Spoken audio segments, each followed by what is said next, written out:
السلام علیکم ورحمۃ اللہ وبرکاتہ۔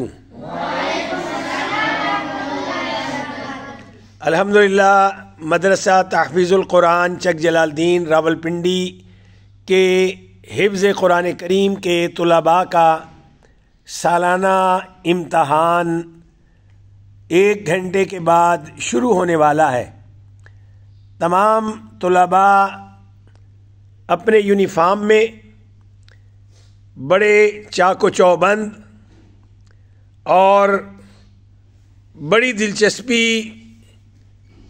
اور ولولے کے ساتھ امتحان دینے کے لیے تیار بیٹھے ہیں۔ ابھی تھوڑی دیر میں محترم المقام مولانا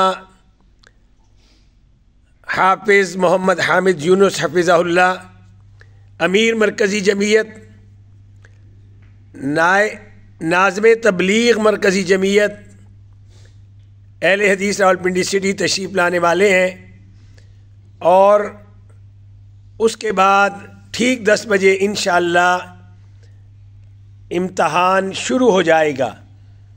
اللہ رب العزت سے دعا ہے کہ عرش عظیم کا رب ان تمام بچوں کو حافظ قرآن بنائے، قاری قرآن بنائے اور عالم بعمل بنائے، اور انہیں اپنے سوا کسی کا محتاج نہ کرے۔